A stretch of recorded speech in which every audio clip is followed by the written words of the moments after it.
ಹಾಗಾಗಿ ಈ ನಾಡಿನ ಸಮಸ್ತ ಮಹಾಜನತೆಗೆ ವರಮಹಾಲಕ್ಷ್ಮಿ ಹಬ್ಬದ ಶುಭಾಶಯಗಳನ್ನ ಕೋರ್ತಾ ಇದ್ದೀನಿ. ಈ ಹಬ್ಬ ಸಮೃದ್ಧಿಯ ಸಂಕೇತ ಅಂತ ಏನು ಕರಿತೀವಿ, ಎಲ್ಲರ ಮನೆಯಲ್ಲಿ ಕೂಡ ಮನದಲ್ಲಿ ಕೂಡ ಆ ಮಹಾಲಕ್ಷ್ಮಿ ತಾಯಿ ಜಗನ್ಮಾತೆ ಶಾಶ್ವತವಾಗಿ ನೆಲೆಸಿರ್ಲಿ ಅಂತೇಳಿ ನಾವು ಏನು ಇವತ್ತು ವಿಶೇಷ ಪೂಜೆಯನ್ನು ಬೆಳಿಗ್ಗೆ 4ರಿಂದ 5 ಗಂಟೆಗೆ ಬ್ರಾಹ್ಮಣ ಮುಹೂರ್ತದಲ್ಲಿ ಇದನ್ನು ನಾವು ಈ ಪೂಜೆಯನ್ನು ಸಲ್ಲಿಸುವಂಥ ವಾಡಿಕೆ ಇದೆ. ಪ್ರತಿ ವರ್ಷ ಅಂತ ಈ ವರ್ಷ ಕೂಡ ಆ ತಾಯಿಗೆ ವಿಶೇಷವಾಗಿ ವೈಟ್ ಆ್ಯಂಡ್ ಪಿಂಕ್ ಕಾನ್ಸೆಪ್ಟಲ್ಲಿ ಈ ಒಂದು ಮಹಾಲಕ್ಷ್ಮಿಗೆ ಶ್ರೇಷ್ಠವಾದಂಥ ತಾವರೆ ಹೂವು, ಆ ಲೋಟಸ್ ಏನಿದೆ ಆ ತಾವರೆ ಹೂವದಲ್ಲಿ ಅಲಂಕಾರ ಮಾಡಿ ಇವತ್ತು ಆ ತಾಯಿಯ ಒಂದು ಪೂಜೆಯನ್ನು ಸಲ್ಲಿಸಿದ್ದೀನಿ.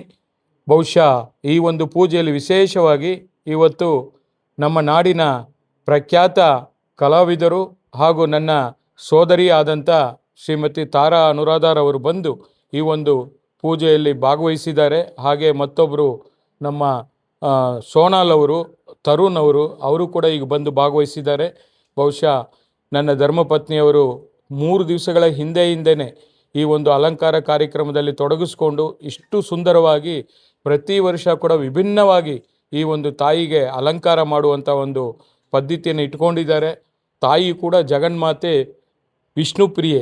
ಆ ವಿಷ್ಣುಪ್ರಿಯೆ ಯಾವಾಗಲೂ ಅಲಂಕಾರ ಎಷ್ಟು ಸುಂದರವಾಗಿ ನಾವು ಮಾಡ್ತೀವೋ ಅಷ್ಟೇ ಆ ತಾಯಿ ನಮಗೆ ಒಳಿತಾಳೆ ಅನ್ನೋದು ಒಂದು ಪದ್ಧತಿ ಇದೆ.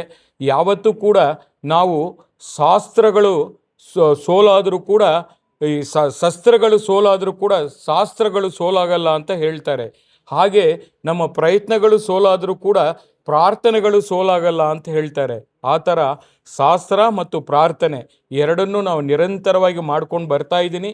ನನಗೆ ಬೇಕಾಗಿರತಕ್ಕಂಥದ್ದು ಇಷ್ಟೇ, ಈ ನಾಡಿನ ಎಲ್ಲ ರೈತ ಬಾಂಧವರಿಗೆ ಮತ್ತು ಎಲ್ಲ ಸಂಕಷ್ಟದಲ್ಲಿರತಕ್ಕಂಥ ಎಲ್ಲರಿಗೂ ಕೂಡ ಆ ತಾಯಿ ಸುಭಿಕ್ಷೆ ಮಾಡಲಿ, ಎಲ್ಲರಿಗೂ ಕೂಡ ಸುಖ ಶಾಂತಿ ನೆಮ್ಮದಿ ಆರೋಗ್ಯದಿಂದ ಬಾಳುವಂಥ ಒಂದು ಅವಕಾಶವನ್ನು ಮಾಡಿಕೊಡ್ಲಿ, ಎಲ್ಲರಿಗೂ ಆಶೀರ್ವಾದ ಮಾಡಲಿ ಅಂತೇಳಿ ಈ ಸಂದರ್ಭದಲ್ಲಿ ತಾಯಿಯಲ್ಲಿ ನಾನು ಪ್ರಾರ್ಥನೆಯನ್ನು ಸಲ್ಲಿಸಿರತಕ್ಕಂಥದ್ದು. Thank you.